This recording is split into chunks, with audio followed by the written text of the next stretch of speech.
langkah yang pertama, di sini saya akan melipat-lipat tisu menjadi bagian yang kecil, kemudian saya masukkan ke dalam wadah tadi.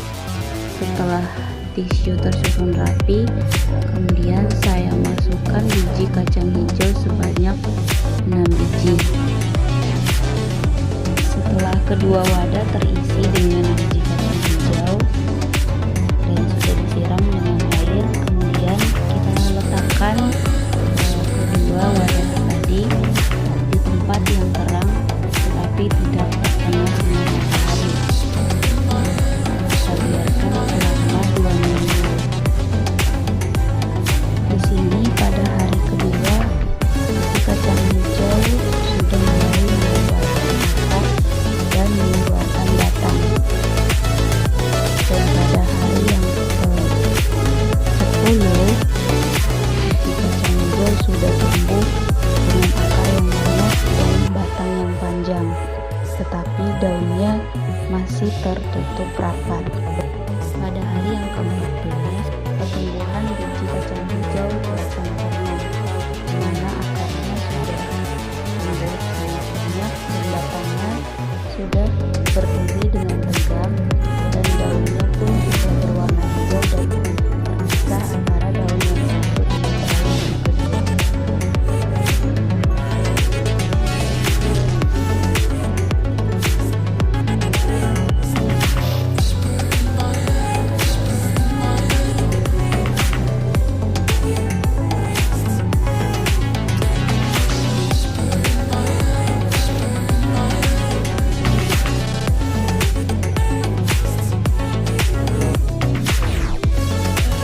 Untuk percobaan yang kedua, ini saya akan mengamati pertumbuhan dan perkembangan lalat buah atau Drosophila sp dari telur sampai imago dan mengetahui lamanya siklus hidup dari lalat buah.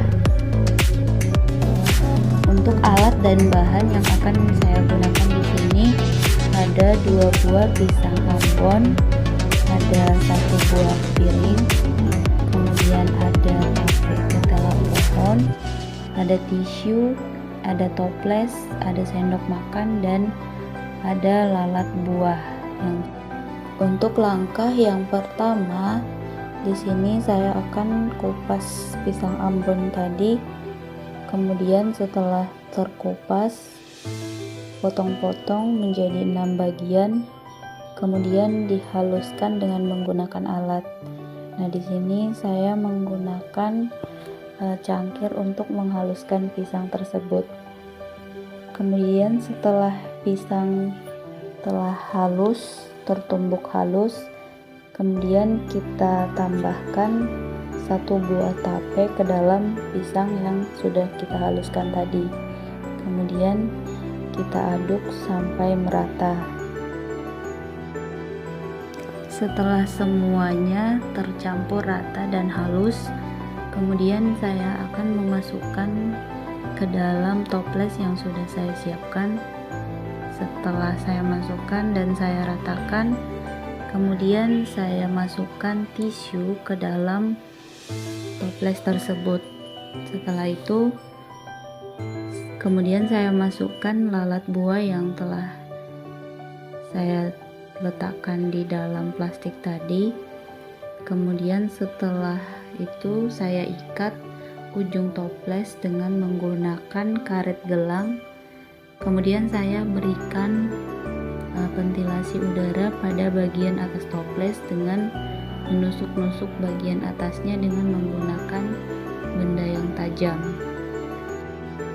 Kemudian kita tempatkan botol yang telah terisi dengan pisang dan lalat buah tadi di tempat yang teduh dan aman, dan kita akan mengamati perkembangbiakan dari lalat buah tersebut setiap pagi dan sore hari secara teratur.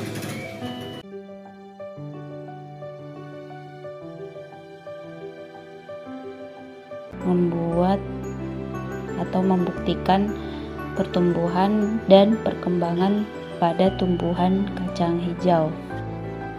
Alat dan bahan yang saya gunakan di sini adalah 2 buah wadah, kemudian biji kacang hijau, tisu secukupnya, dan air.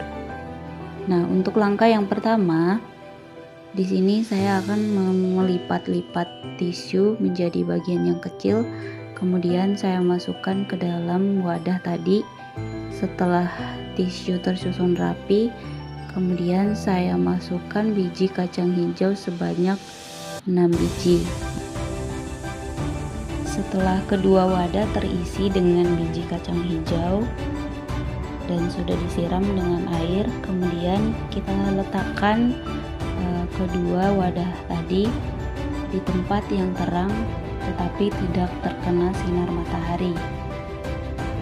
Kita biarkan selama 2 minggu. Di sini pada hari kedua, biji kacang hijau sudah mulai mengeluarkan akar dan mengeluarkan batang. Dan pada hari yang ke-10, biji kacang hijau sudah tumbuh dengan akar yang banyak dan batang yang panjang, tetapi daunnya masih tertutup rapat. Pada hari yang ke-14, pertumbuhan biji kacang hijau telah sempurna, di mana akarnya sudah tumbuh sangat banyak dan batangnya sudah berdiri dengan tegak, dan daunnya pun sudah berwarna hijau dan terpisah antara daun yang satu dengan daun yang kedua.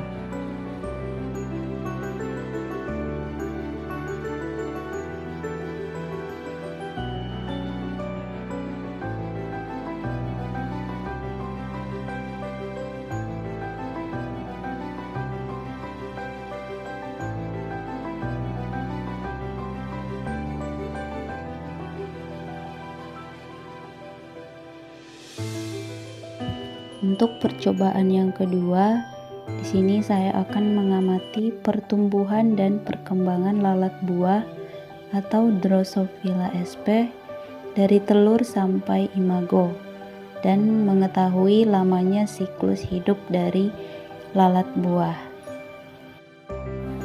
Untuk alat dan bahan yang akan saya gunakan di sini ada 2 buah pisang Ambon, ada 1 buah piring, kemudian ada tape ketela pohon, ada tisu, ada toples, ada sendok makan, dan ada lalat buah.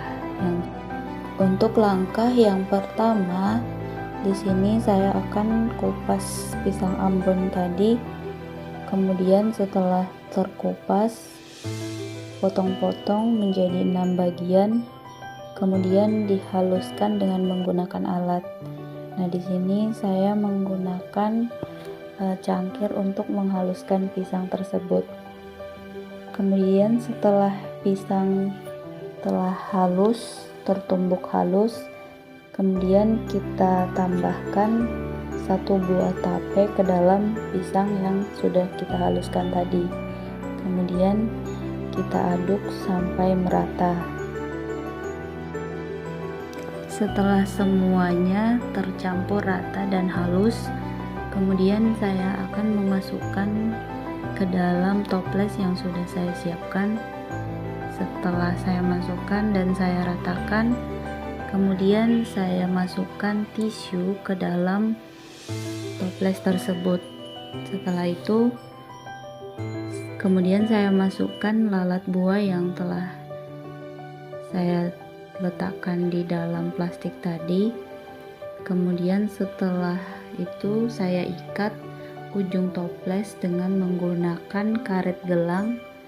Kemudian saya berikan ventilasi udara pada bagian atas toples dengan menusuk-nusuk bagian atasnya dengan menggunakan benda yang tajam. Kemudian kita tempatkan botol yang telah terisi dengan pisang dan lalat buah tadi di tempat yang teduh dan aman, dan kita akan mengamati perkembangbiakan dari lalat buah tersebut setiap pagi dan sore hari secara teratur.